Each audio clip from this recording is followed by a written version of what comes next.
My name is Ohad. I'm the composer of the symphonic metal project Valcata.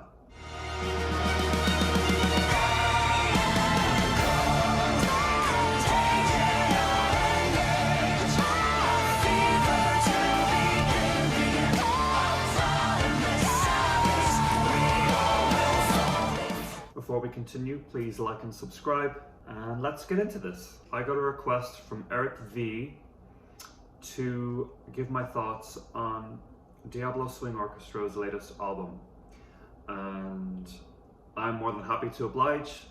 They are one of my favorite bands, and of course this album is something that I have listened to multiple times, although to be fair, I haven't listened to it in a little while. This reaction is going to be somewhat fresh. It was released on the 2nd of November, wow. So kind of almost a year ago-ish. I didn't realize it had been that long. So I think what I'll do is I'll give my general thoughts at the moment of what I can remember of the album. It's amazing. Their overall ability, their musicianship, the overall sense of humor and playfulness, creativity in the songwriting, the compositions, you know, everything is so tight performance-wise. Everything has a lot of emotion and passion behind it. It's just, they really delivered. It's a really, really awesome album. Some songs I prefer more than others, but overall I really, really enjoy this album. I do want to get something out of the way, because this is like a hot topic, I guess, related to the album, but the mixing is very strange. And I did react to Painted Valentine a long time ago, when it was the first single that came out before the album. And I didn't notice anything really wrong with the mixing during that reaction. As you can tell if you just watch my reaction to that, it's not something I mentioned, because really I was listening to it through my laptop speakers, like I'm about to do now, and I guess that isn't really the best way to experience music. I generally do my reactions through my laptop speakers only because technically that's like the most convenient way for me to do it. But when I went online and looked up at what other people's opinions were on that song, a lot of people complained about the mix. So that was when I listened to it in more detail through like my headphones and stuff, and I can kind of see where people are coming from. It doesn't really affect my enjoyment too much, but I guess when I put the songs in this album alongside like the songs on Pacifisticos, it's kind of like night and day. And the band actually, you know, is aware of people's complaints about the mix, but they've actually doubled down and they've said that the mix is completely intentional. It's really what they were going for. They didn't really elaborate on it as far as I know, but what we do know is that the mix is intentional and we can take it or leave it, basically. That's all there is to say about that, because I know it's like a big deal that people have mentioned. Is it a huge issue for me? Not really. And to be honest, I don't know if I really would have paid that much attention to it if I hadn't seen such a hubbub online. But unfortunately, the internet exists, and other people's opinions, you know, they get in your head a little bit. So there's that. Yes, the mix could be better, obviously, but I won't go on and on about it throughout the review. I just wanted to get that out of the way. So I'm going to start with Sightseeing in the Apocalypse. And I might let Painted Valentine run a little bit, but I'll probably skip that song since I already reacted to it. You can see my full reaction to it on my channel. I reacted to it when it was first released. So let's start. Sightseeing in the Apocalypse.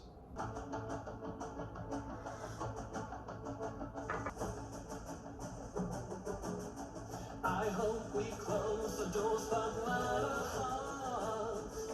So what I love about this band is that every single song, even though at their core they're a metal band, every single song really sounds very different. Yet as a whole, the album, it feels cohesive, you know. Like this intro, how would you even describe it? I guess you get a feeling of sort of a marching band. It has a sort of a patriotic feeling, like a national anthem or something like that.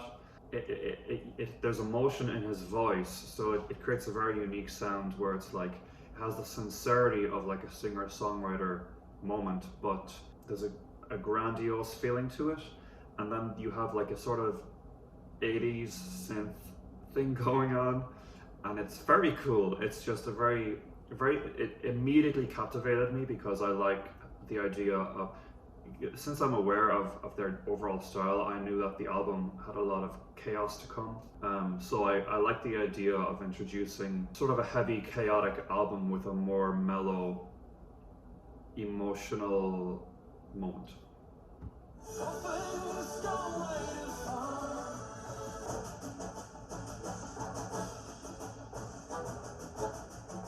And that little chord there is so quirky and funny that it happens so briefly that burr, burr, I just like that. That's really cool.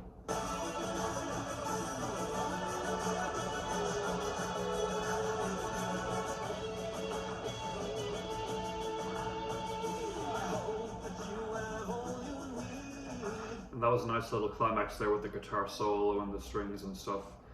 Sort of, kind of reminds me of Queen or Trans-Siberian Orchestra, or The Darkness springs to mind also. Very cool, I like it a lot.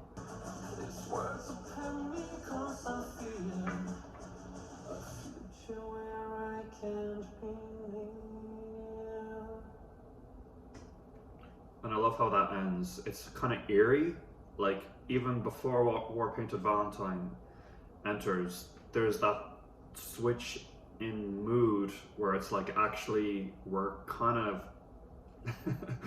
our minds are sinister, you know? I like it. And then this riff kicks in and it's like, what's going on? In a good way, you know? Because obviously as fans of the band we're prepared for that, but I just like the way it's just very unexpected style compared to the intro song. Yeah, I really like this riff. I like the groove of it. I will let it play for a little bit. We'll let it play.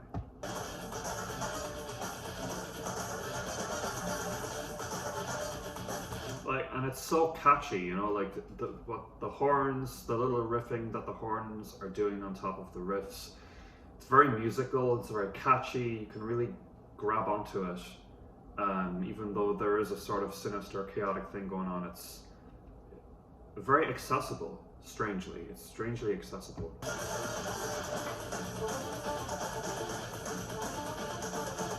And I like the little breakdown here into this little alternate groove.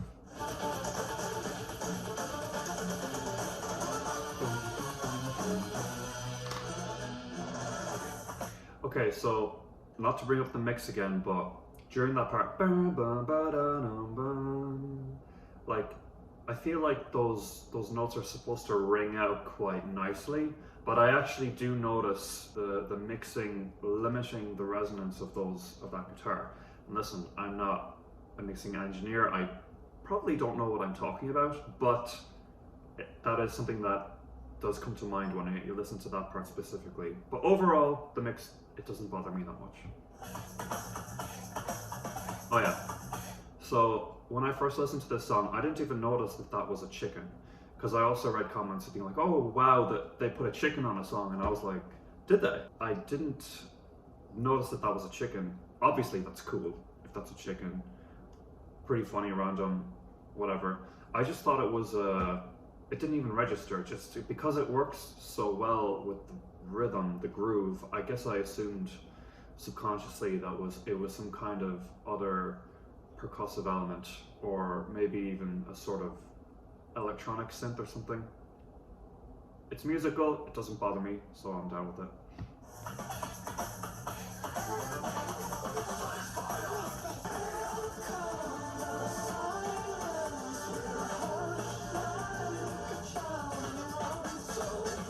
And this chorus is so smooth, I just love it. It is epic.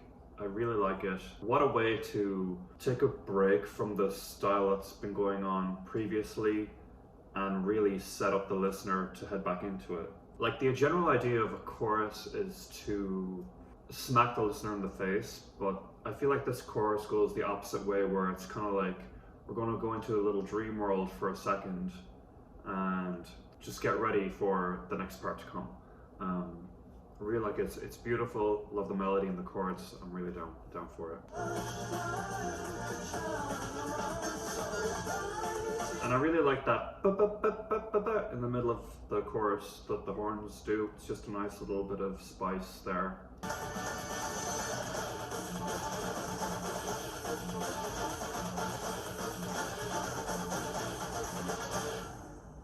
Yeah, great track.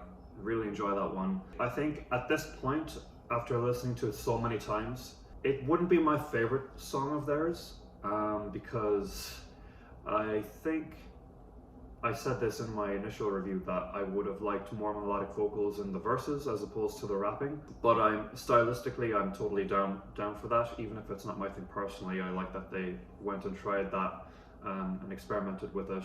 And it sounds really cool, to be fair. Really solid opener. I consider it an opener because, you know, Sightseeing in the Apocalypse is more of an intro, and then you have the opener, which would be Painted Valentine. Okay, next is Celebremos Lo Inevitable. Now, I know I probably butchered that, but that's the name of the song. Yeah, so I think that's Spanish. I probably butchered it, but anyway, let's get right into it.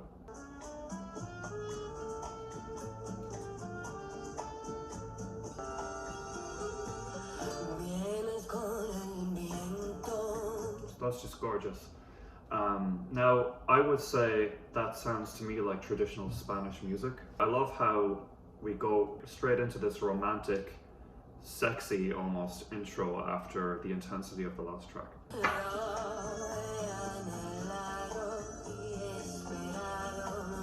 And her voice on this is so sultry and dark. It's almost like she sounds like sort of a 50, 60-year-old, you know, weathered old woman who is like, I don't know, obviously I don't understand Spanish, but she's like reminiscing on her life and stuff, and it's really cool. Now, forgive me, but I don't actually know this vocalist's name. Kristen Evegard, and I'm probably killing that pronunciation as well, but so she is like such an underrated vocalist in not even in metal, but like just in general. Like she's such a chameleon, so versatile, and like I feel like a lot of metal vocalists get credit for being versatile, obviously, because a lot of them scream and a lot of them are able to do like a more poppy style as well. But she is like truly like a chameleon. Like even her clean singing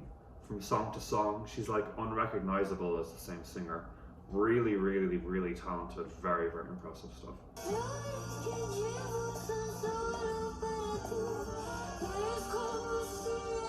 Like, there's so much musicality in this, all of the details, like the clicking, what do you call that? It's like, you know, what is that sound there? That, what do you call that? I don't know, but that's awesome. I love that. Like so much details. Like it's such a beautifully arranged piece, especially with the strings and the high end and stuff. It's just so nice.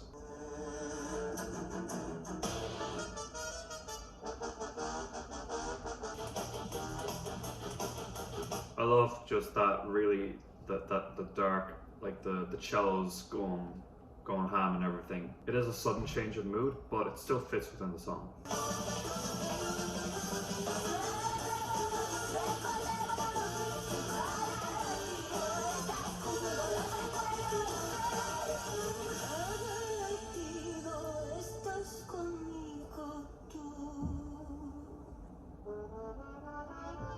Just outstanding, you know? That chorus is such an explosion of melody and emotion and intensity. The awesome thing about them is they really pay proper tribute to the styles that they are incorporating. Like, it's not gimmicky, right? So like even just the way the brass instruments are used, like the brass have a life of their own. They're not just used as like this background gimmick to give a general sense of Spanish music. It's like the melodies they play, you know, have that spirit. It's all very deliberate, and you can feel the love that's gone into it every single moment. They didn't cut corners in terms of time or anything. They really labored over it. You can really tell.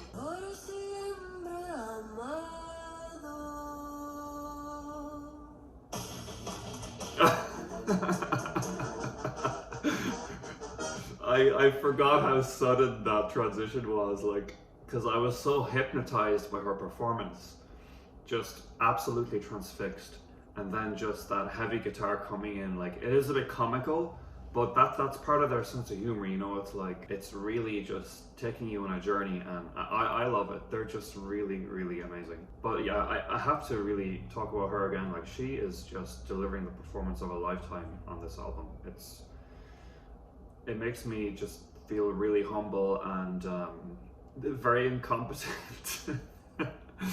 Yeah, major props to her.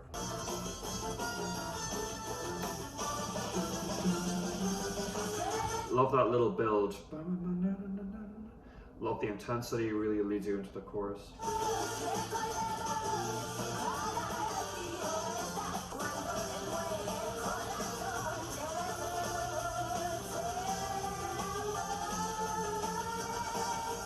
You know what just struck me? Yeah, I'm not hearing a lot of vocal harmonies in this song, and I really think just a few harmonies that she could have recorded, maybe 1 or 2 extra vocal harmonies here and there to give some of the vocal parts a bit of a lift.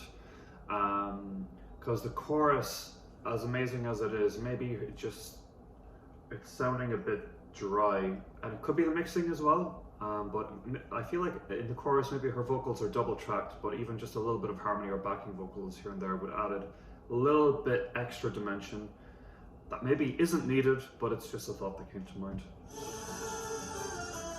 Oh yeah, and I absolutely love this part. Very cinematic, just gorgeous.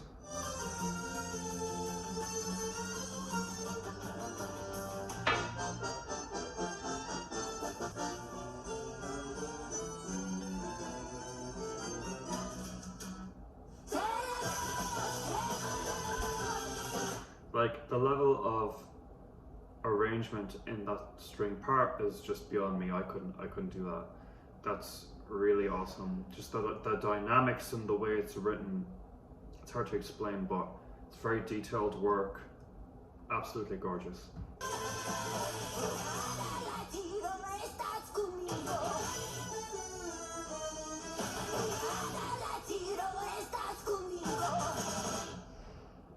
Love the way it ends too, that really weird,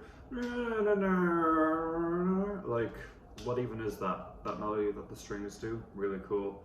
So I guess I'll give my overall thoughts on that song. It's just absolutely beautiful. Her performance is outstanding. What an unexpected stylistic decision. As amazing as it is, it's actually not one of my favorites on the album, but it's nothing bad about that song. It's just because some of the other songs are just so amazingly good also. Let's go right into Speed Dating and Arsonist. This one is one of my favorites. This one's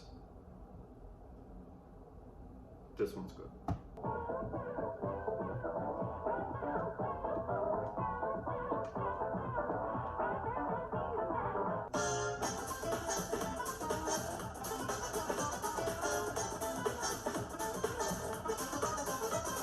So, like, again, can you believe that that's the same vocalist from the previous song? First of all, so much character put into this performance, because she's actually playing a character. From what I've read about this song, it's about a girl who, she's like kind of a serial killer. She likes setting fire to the guys that she dates or something. A really cool, funny idea, and I love this sort of creepy nightclub feeling that we have going on here, but it's still connected to the previous song a little bit, because both tracks, like, they could fit in like a really old-time black and white movie in a way. At least that's what I get from both of them. But anyway, and this groove is just so infectious. I love that we have the acoustic guitar. Just so creative. Like, how do you even come up with this?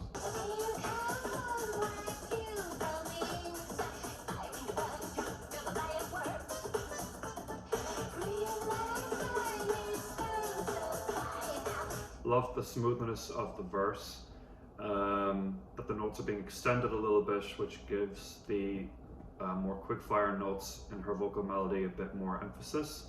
Really helps the groove along. Just an aggressively groovy song. I love that it sounds a little bit demented. Like I want to say that this could be played at a club, like a dance club, but I actually don't think so, because it does have that like darkness and dark, creepy eeriness to it that would confuse people. But when you're just grooving by yourself to this, if you're at the gym or something, it's just the best.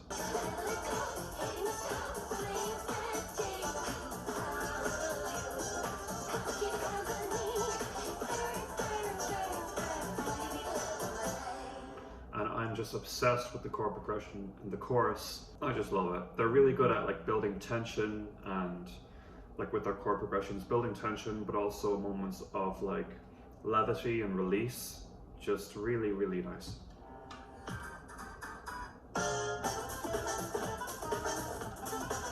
That little da da da da da, just, you know, it's funny, it's cute, it's light, it's a nice little break. It's just perfect. And like, I can't say enough good things about this album, really.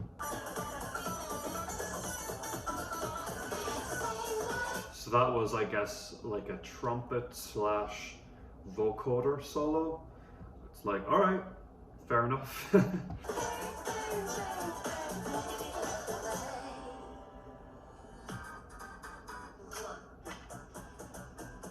This is when it starts getting really good. From here, like until the end, I just love how everything develops. It's so groovy.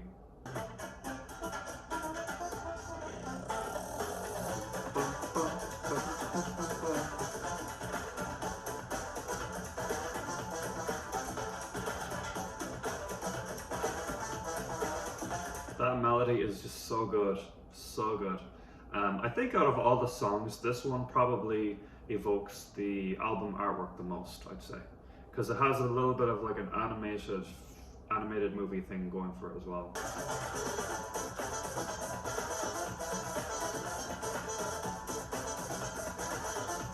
Like, it's just such an eargasm. There's so much going on, lots of different instruments doing a lot of different things, but they're all contributing to the same groove.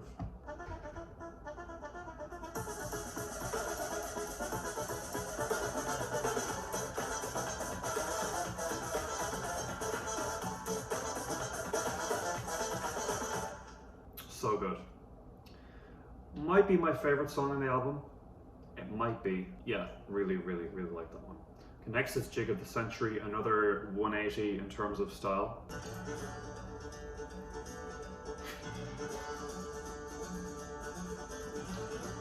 Like, just the audacity to go right into that very like vanilla, you know, country, folky, just mainstream country style after that like groove fest is just so funny to me.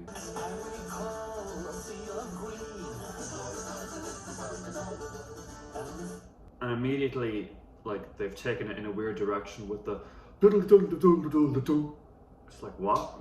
What the fuck was that? With those harmonies. I love it. It's very, very cool.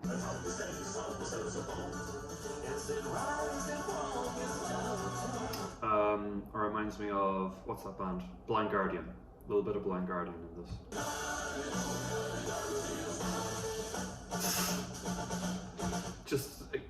I just can't get over how different this is from the last song, but yeah, this is really cool. It also reminds me of Rhapsody, that band Rhapsody. They're now Rhapsody of Fire.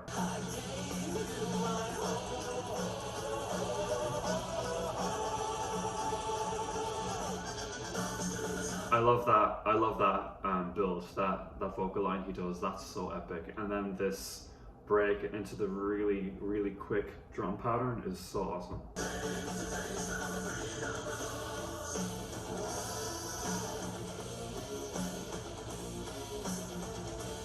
And this heavy breakdown is just what the song needed at that moment.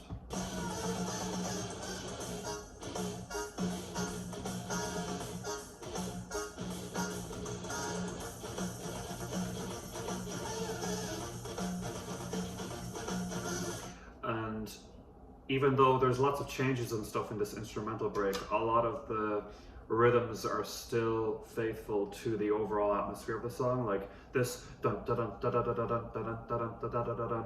It is kind of like a jig. It's like very jiggy, you know. It's not just a random metal riff that they threw in out of nowhere. It still fits with what the song is going for stylistically.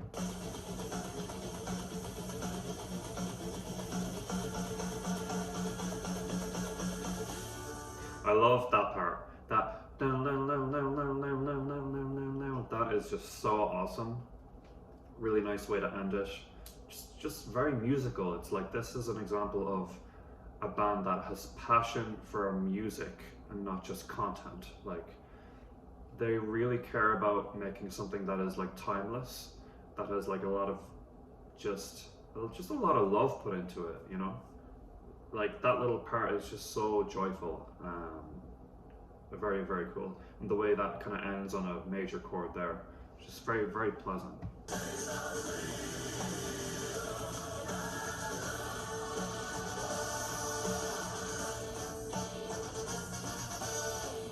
And what a way to end it. Just beautiful, ending a nice build, nice climax, nice resolution to that little vocal part. Very satisfying. Just a great, great, great track. This is like one of my favorites on the album, I'd say. Again, not my favorite overall, but like it's one of the stronger songs on the record, I believe, for sure. Now the next one is The Sound of an Unconditional Surrender, and I think this one is one of my least favorites, but let me just get through it and we can discuss.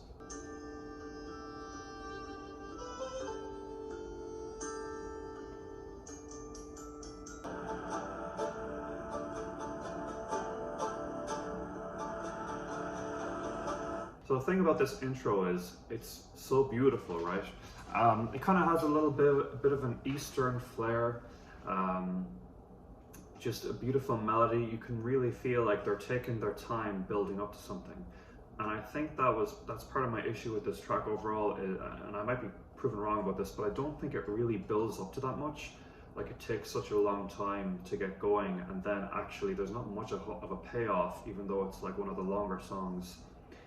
Overall quite slow and ballad-esque, which nothing wrong with that, of course, but I don't think dynamically the build is like, I don't think the song has earned an intro like this, if that makes sense.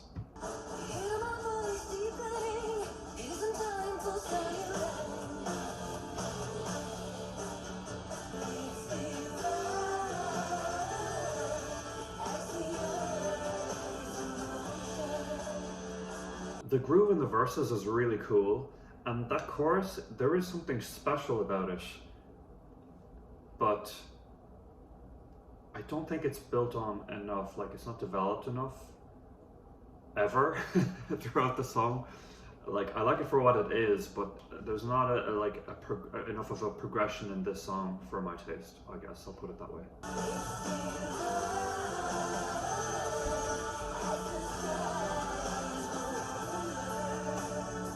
So I think, see, that's an example of like some background harmonies really making a difference, like backing vocals. I really like the addition of those in that chorus, and I think there might have been a little adjustment to the chord progression that I really appreciate too.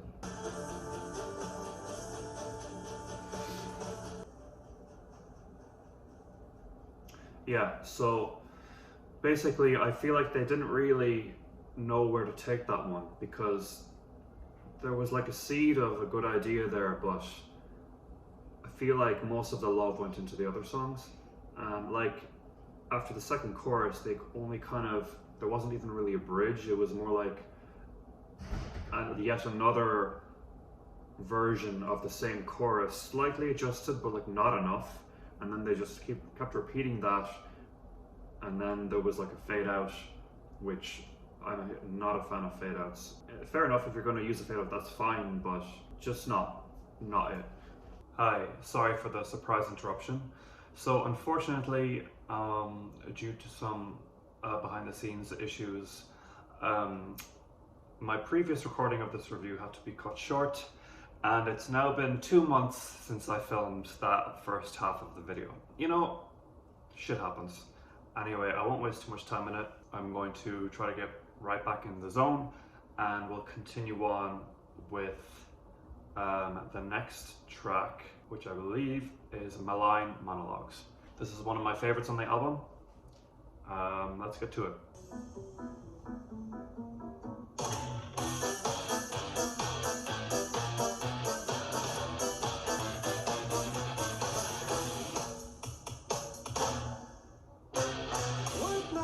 So tight, my pores and pride is shut.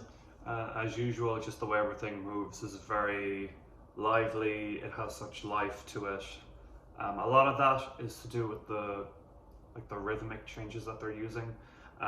This intro is it's kind of like really their typical sound, and I think it kind of betrays all the weird and creative ways that this song goes, actually. I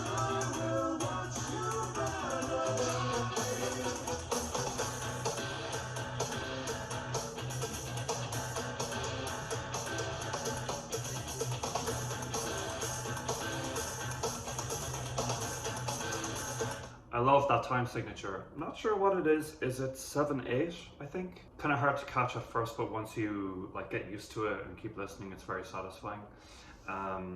His voice is amazing in this song. I feel like it's almost like another character. To me, the tone of his singing in the song is different than a lot of the other tracks in the album. It's like a unique character. Very cool. Where sweet atrocities are done. I love how it's so smooth yet unsettling.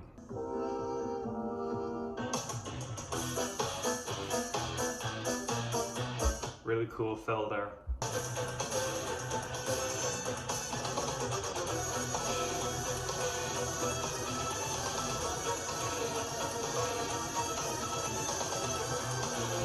This is the best part of the song right here. I absolutely love that string part. This whole section right here, it's so awesome. It's kind of, I guess, a reprisal of, some of the verses previously, the vocal verses, and I don't know, it's just like one of those really elegant, what's the word I'm looking for? I think glamorous is the word I'm looking for. Like, it evokes a very old Hollywood, glamour moment, red carpet, but yet emotional and celebratory. So many emotions, so beautiful. I absolutely love it. My theater of lunacy, a place where victors ride. Subtle increase of the tempo here to build tension.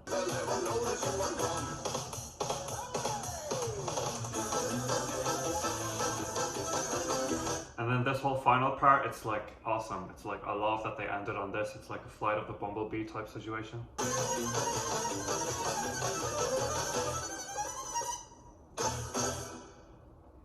Just amazing. The skill, the technicality, the musicianship, the listenability of it all is so, no words. Anyway, let's keep moving on. That's definitely one of my favorites on the album. And so is the next one, Out Came the Hummingbirds. And this track, yet again, it's such a 180, which I love.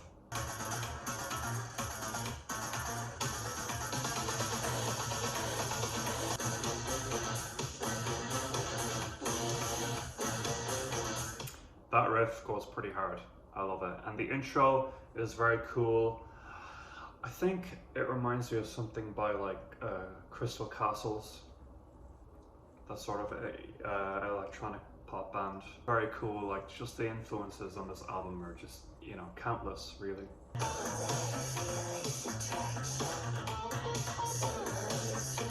And that little guitar riff, I think it's a guitar, is so funky, so nasty.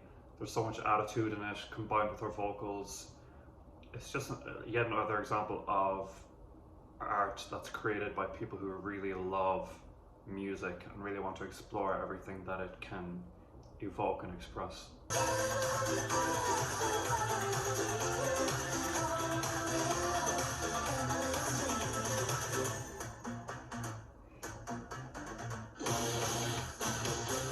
Like, it all works so well together. I love the melodic chorus with the more poppy chord progression. Just a lovely lift for the chorus, and I also love the synthesizer sounds that they have going on, the little arpeggios in the chorus, very cool. And I love how there's that little break with the main riff after the chorus too.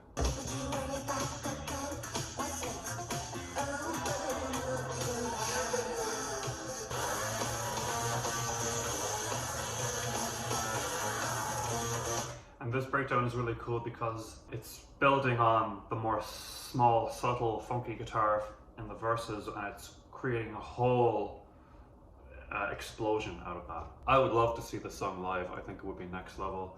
I really hope they come to New York soon. I would get that ticket in a heartbeat, and I would force all of my friends to come with me. That's such a cool ad-lib as well, that little falsetto part towards the end. Very cool. I love the dramatic sort of orchestra hit finish. One critical thought I have is that I think that this song could be elevated a lot if she delivered maybe a little bit more like really clean, full-voiced, emotional vocals. To really give it a little bit more power and humanity, because the creepy voice is very cool for atmospheric purposes, but to maintain it for the whole song, I'm not so sure about that decision. It's still a banger, don't get me wrong, but I'm imagining even the final chorus with a little bit more oomph in the vocals, and it would really like make it like a classic for me. Next is Snake Oil Baptism. Is this the one with gospel vibes? I think it is.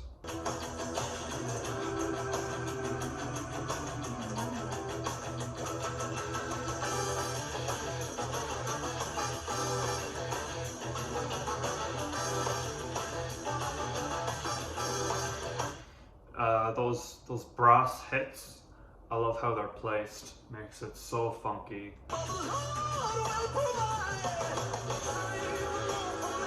So what do you call this influence, this style of music? This is kind of like bluesy, right? This is like bluesy, because I said gospel towards the beginning, but now I'm feeling like it's, I don't know, it's more of a bluesy, like traditional rock and roll sound, like something that Bruce Springsteen would make. I don't know, totally guessing. I don't really listen to Bruce Springsteen, but first name that came to mind. This vibe is kind of really outside of a lot of the stuff I would listen to. I love this song though, it's amazing. But like the background vocals that are about to come up, the female background vocals, I think do have a gospel vibe.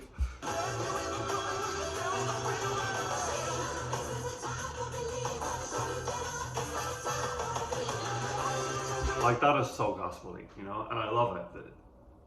Yet another thing that makes this particular song unique.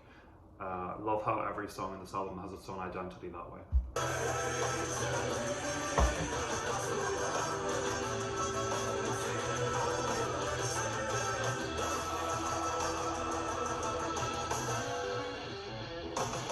Bit of an odd choice to have all those vocals so low end in that moment, because it's kind of competing with the instrumentation, the rest of the band a little bit. I think that part could have had more impact if the instrumental there was a little bit stripped back, just because everything is so low end there, it's kind of mushing together.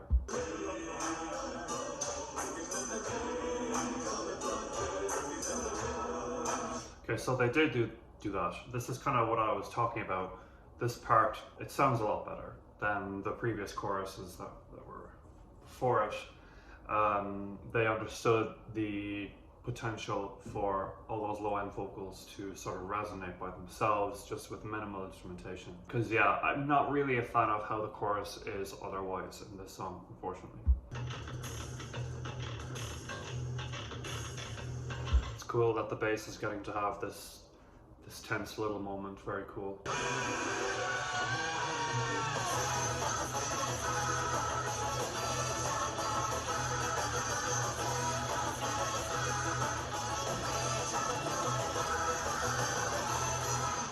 Awesome. Yeah, I love that double time pickup towards the end. Really lifts the song. The song really needed that. I wish more of the song were like that, because as it is, it's not one of my favorites. It's kind of a bit more stripped back in terms of going crazy with unexpected moments and stuff, like a lot of the other songs, and that's fair enough. This one is more of a straight up rocky vibe, and that's fine, but just not one of the more interesting ones for me personally. Still very enjoyable. Again, love the ending. I love some of the gospel elements, and the vocals, of course, are outstanding. Next we have Les Invulnéables. Les Invulnéables. Been a while since I learned French, so I'm not sure if that S is pronounced or not. This one is 6 minutes. I think this is a slow one. Can't remember. Let's see.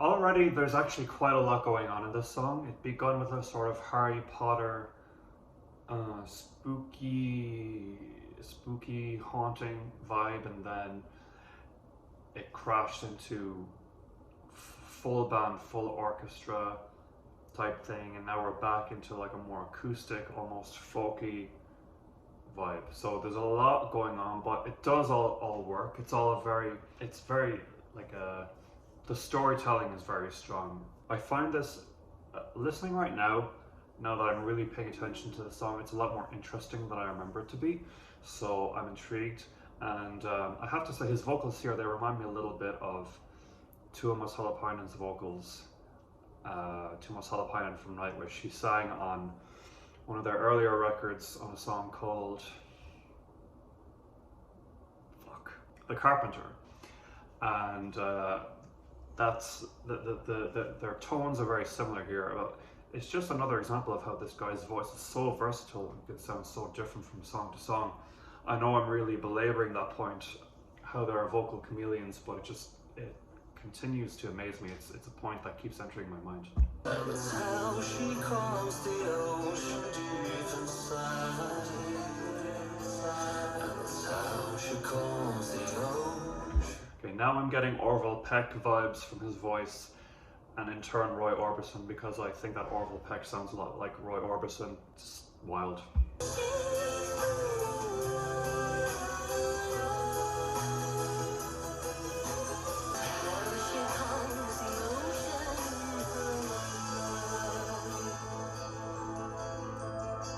Beautiful, just beautiful vocal melodies, and I love how the strings are doing light little flourishes in the background just for a bit of interest. Very cinematic song, very, very cinematic.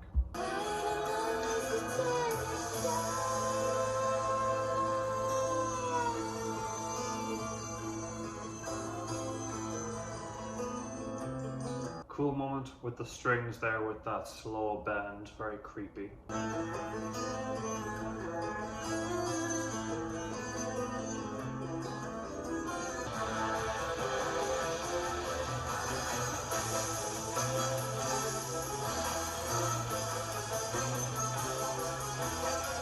So this is an example actually where the poor mixing really is unfortunate, because I could tell that was intended to be a really large moment where the band came in, and I'm hearing guitars, I think, but like guitar chords and stuff, but I feel like it's almost coming across as like white noise. It's like static, and obviously I can hear what the orchestra is doing. It's very cool, very bombastic, and I really like that, because I was just thinking, oh, this song needs to get moving now, because we're 4 minutes 40 seconds in and we're still like moving at a snail's pace, even though even though the individual sections, there were slight variations, there was a very, very nice violin melody that came in there just before the band came in, which I really enjoyed. But overall, this one it's nice, but overall it moves a little bit too slow, and unfortunately I am noticing problems with the mixing in this one in particular.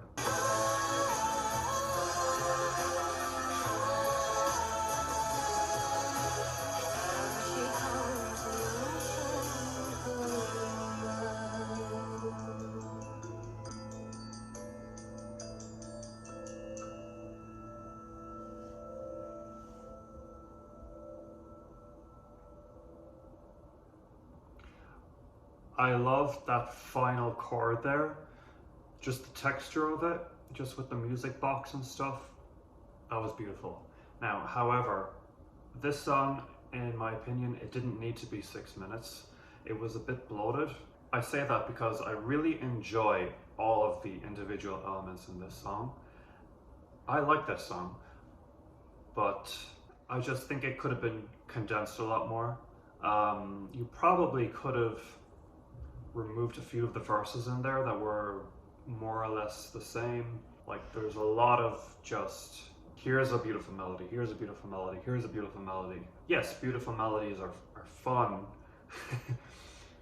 but there also has to be good composition. And this song is well composed, except for the fact that it goes on for too long. It's a very hard thing that I'm trying to describe, but it's like too much of a good thing, you know? So if this song were a little bit more compact, I think it would have been perfect and beautiful. It's just the art of really deciding what the best parts of the song are and refining them.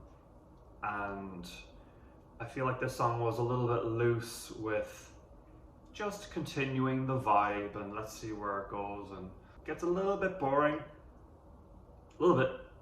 Actually, my problem with it is actually some of the melodies are actually not that strong to carry a song of this style for so long, actually.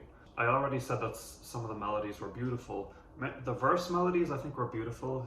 The choruses and stuff, some of them were a little weak. And I think that's kind of what it's coming down to, and maybe why I wanted the song to be shorter. So it's either I make the song shorter or improve the melodies in the chorus, according to my taste, of course. Have to emphasize that part of it. So no, not my favorite on the album. Maybe my least favorite, to be honest, as beautiful as some of the parts are. Let's move on to Saluting the Reckoning.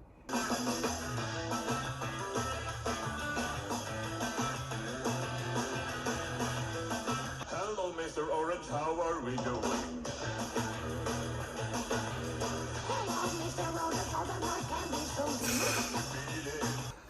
Can you imagine, like, just, I don't know, being on a car journey with your in-laws and they offer you the USB cord and then you put this on. But yeah, this is an interesting track. The guitar tone reminds me of the Silent Hill soundtrack, so it's kind of creepy, but has that like down-to-earth tone. I'm very bad at describing guitar tones, but that's what it's giving for me. The character vocals, again, are interesting choice. I don't really remember this song, but I'm enjoying it. I think the riffs are good, and let's see where it goes.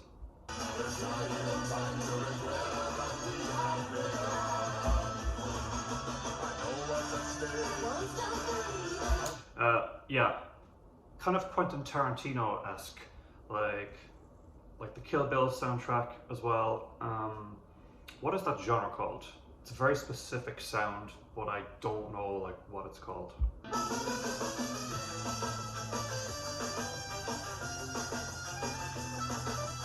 said hello, Mr. Orange, I can see you on the telly. Such silly lyrics, but I love it. I like how was it the trumpet or trombone? It did the little guitar riff there that was at the beginning.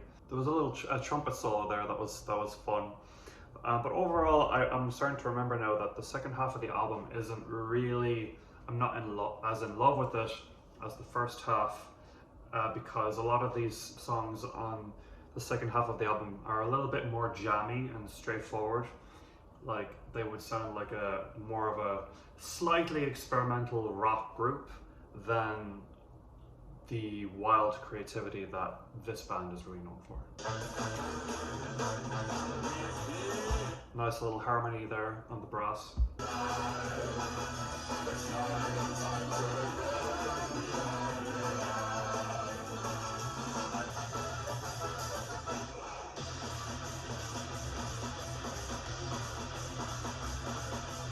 That little metal break is kind of more my thing, like more what I'm talking about, what I'm looking for.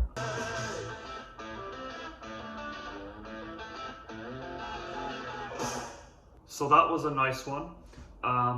It was okay. I just feel like for them it's a little bit basic. For this album, it's a little bit basic. As good of a song as it is, I just hold them to like really, really high standards, and this one was just a little bit straightforward. Not as like spicy. Basically the last song and this one are probably my least favorites. This one I like a little bit better than the last song, but it still would be in like the bottom two in my opinion. But the next song, now that's a different story. Now we move on to the Prima Donna Gauntlet.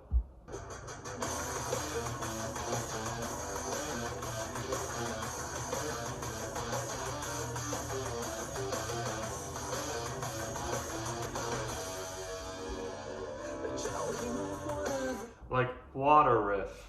What a riff. I absolutely love it. So good. Nothing else to say really. I just really, really like that riff. It reminds me a little bit, for some reason, of System of a Down, even though System of a Down, the riffs are usually a bit heavier. But I guess it just has that really sort of sinister, evil minor chord thing that is common in a lot of System of a Down's tonal qualities. The immediate shift into this delicate verse, which is so different in terms of atmosphere and stuff, I think is brave. I don't think it works extremely well immediately, but when you take the whole song into context, I think it's a great decision.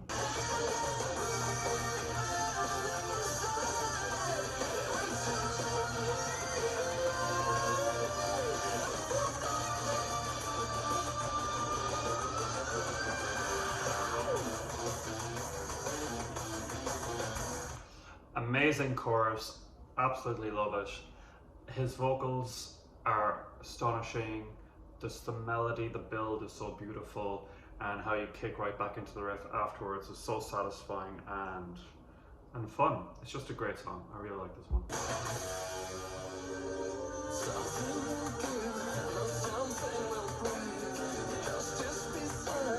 I love how the strings play a more prominent part in this second verse. It kind of helps with the development of it. I really hope they are including this one in their set lists because it's really, really good.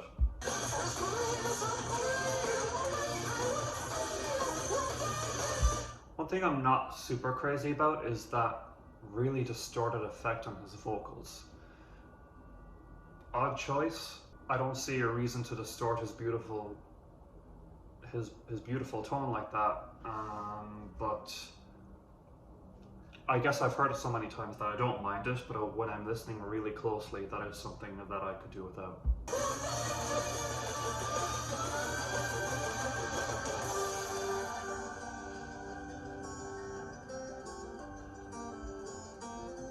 That little reverb echo effect they did on his vocals to extend it out into this part is so beautiful. I really, really like that.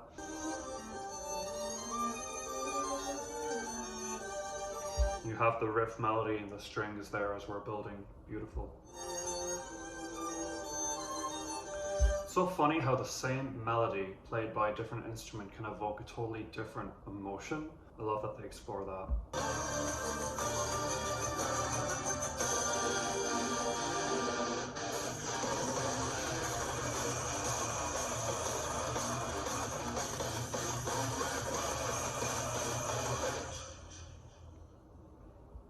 Pretty sick finish there, suddenly descending into madness with the death metal style. Again, unexpected, but I really like that to finish off this song. Really good one. Overture to Ceasefire, last song on the album. Let's go.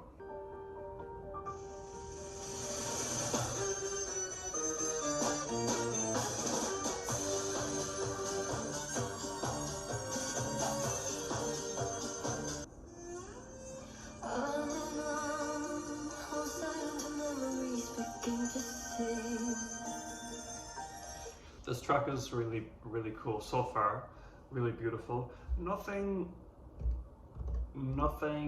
that really makes it stand out in a crazy way like some of the other songs, but it's quite nice, and I like this little soft break right here.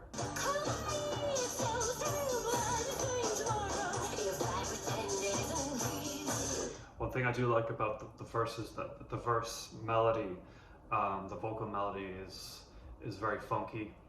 There's some playfulness there in the rhythm, and it's cool how she's sort of taking it up a notch here for the second verse in terms of range.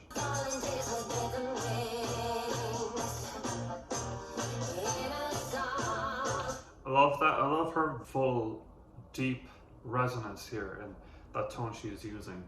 Reminds me a little bit of the Celebremos Lo Inevitable. I love that tone. I would like to hear more of that from her in this album, but there's so many characters and stuff that she's playing. I guess it's hard to keep it consistent.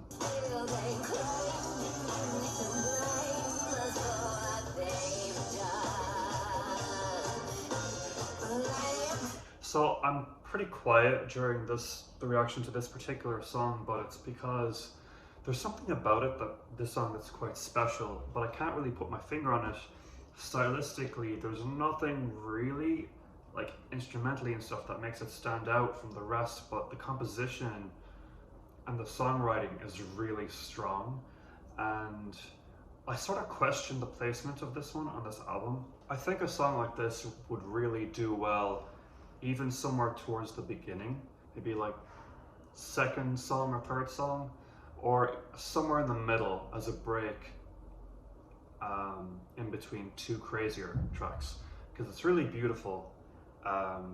It's not striving to be anything too experimental, and I know I complained about that previously, but I just think that this song is very pretty, and it's such a shame that it's kind of shoved at the very back here as an afterthought, when I believe it to be considerably stronger than tracks 10 and 11, for example, and even track 9 maybe. I might have even put this after, I might have put it after Jig of the Century. I think it would have done well there, but I guess it sounds too similar to Celebremos Lo Inevitable, and they wanted to put it as far away from that song as possible.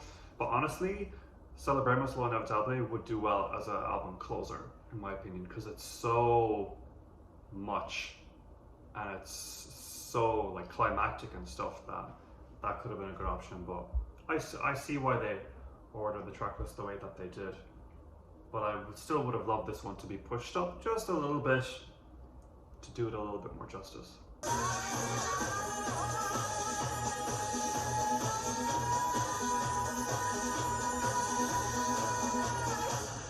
And that's that.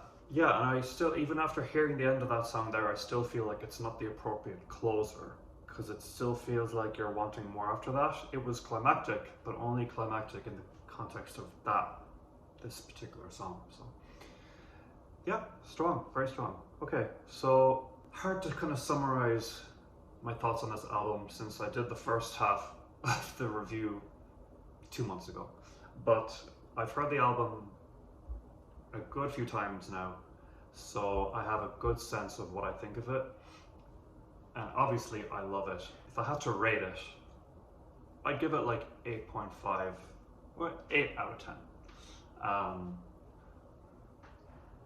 8 out of 10? I'd give it 8 out of 10. I was going to say 7.5 because of the mixing, but I think that the creativity and songwriting is strong enough to overcome that huge fault with the mixing. So I love the first half of the album, and there are select tracks in the second half that I really love as well, but there are some weaker ones in the second half that do drag it down quite a bit, which is why I took off the 1.5 stars. But I'm not taking off more than that because of those songs, because even those songs are very, very strong. They just fall a little bit flatter than some of the amazing achievements accomplished by some of the stronger tracks. So yeah, that's about it. I do apologize for how long it's taken to upload this reaction / review. I want to thank Eric V again for suggesting this album, and if you have any other suggestions, please let me know. I am doing my best to try to upload more stuff to this channel. The only reason, honestly, it takes me so long to do this stuff is because my main focus is Valcata, my music project, and I feel like generally my time is better spent preparing the music and writing the music and promoting that stuff. But it is one of my favorite things to discuss other music like this, so I really am trying to make a bigger effort to keep this channel alive. I ought to mention that the work that I've dedicated to Valcata is really paying off. We're going to be releasing new music in, what date is it now? It depends on when this video gets uploaded, but I'm going to say a couple of weeks. Okay, you heard it here first. If you are cool enough to have watched this video all the way to the end, then you know that we have new music coming out in a couple of weeks. That's all I'll say, but if you want to know more, please follow Valcata on Instagram or Facebook or wherever you are. Even, you know, subscribe to this channel. Ideally, I'll definitely be putting up a little notification video when we release that stuff. Please like this video and subscribe, and let me know what else you'd like to see from this channel, what albums or any content, albums or singles or even games or movies you'd like my thoughts on. And that's about it. I hope you're doing well, have a lovely week, and take care. Thanks.